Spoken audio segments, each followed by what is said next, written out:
So today we are doing 1.2 question जो कि क्या है हमारे पास summation I is equal to 1 up to N membership of X I divided by X I. मतलब कि हमारे पास मेंबरशिप ऊपर होगी और एक्स एलिमेंट नीचे होगा। ठीक है, is an another form of representation of fuzzy set. ये लोग क्या बोल रहे हैं कि हमारे पास फजी सेट की ये अनदर फॉर्म ऑफ रिप्रेजेंटेशन है। अनदर फॉर्म का क्या मतलब होता है? या तो हम लोग फजी सेट को तीन तरह से रिप्रेजेंट करते होते हैं, मैंने आपको पहले लेक्चर में बताया था। या हम लोग किसी भी फजी सेट ए को इस तरह रिप्रेजेंट करते हैं कि एक्स पहले होता है और उसकी मेंबरशिप बाद में होती है। या तो फिर हम लोग किस तरह रिप्रेजेंट करते हैं, अनदर वे क्या है, हमारे पास मेंबरशिप ऊपर होती है और एलिमेंट नीचे होते हैं, जैसे इन लोगों ने कहा हुआ है हमारे पास। ठीक है, मतलब हम लोगों के पास फर्स्ट काइंड के क्वेश्चन होंगे और हम लोगों ने उसको सेकंड काइंड में लिखना है। ठीक है, कि हमारे पास इस टाइप के क्वेश्चन होंगे जहाँ हमारे पास एक्स पहले होगा, मेंबरशिप बाद में होगी। हम लोगों ने उसको खाली इस तरह रिप्रेजेंट करना है कि मेंबरशिप ऊपर हो और एलिमेंट नीचे हो। और जो थर्ड फॉर्म होती है हमारे पास रिप्रेजेंटेशन की, वो इस तरह होती तो ये लेकिन साथ हाल ही इंटीग्रेशन का साइन आ जाता है। नाउ अब हमारे पास पहला क्वेश्चन क्या आ जाता है, ए क्या है 2,1.0। 2,1.0 का मतलब है कि एक्स कामा उसकी मेंबरशिप, मतलब 2 एलिमेंट है उसकी मेंबरशिप 1.0 है, 3 एलिमेंट है उसकी मेंबरशिप 0.4 है, 4 एलिमेंट है उसकी मेंबरशिप 0.5 है। अब क्या कहा हुआ है, हम लोगों ने किस फॉर्म में रिप्रेजेंट करते हैं, हम लोगों ने इस फॉर्म में रिप्रेजेंट करना है ना, तो हम लोग इसको क्या लिख सकते हैं, तो हम लोग लिख सकते हैं ए किसके इक्वल हो जाएगा हमारे पास 1.0 डिवाइडेड बाय 2। 1.0 डिवाइडेड बाय 2 का क्या मतलब है हमारे पास, कि मेंबरशिप ऊपर है उसकी और एलिमेंट उसका नीचे है।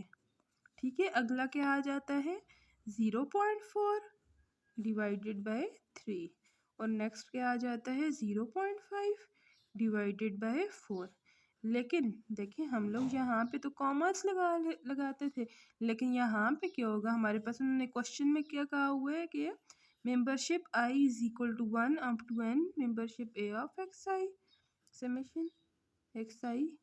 इस फॉर्म में हमारे पास क्वेश्चन दिया हुआ है ना, तो जब भी हम लोग समेशन को हटाते हैं तो हमारे पास आई की वैल्यूज़ हम लोग दे के हटाते होते हैं। अगर हम लोग आई को 1 दें तो हम लोग क्या लिख सकते हैं, membership A of x1 divided by x1।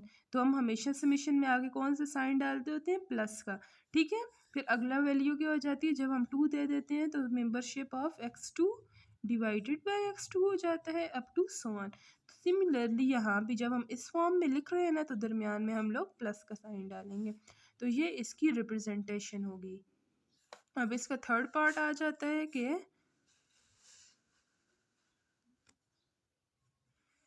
B किसके इक्वल है हमारे पास, ए कॉमा मेंबरशिप ऑफ ए।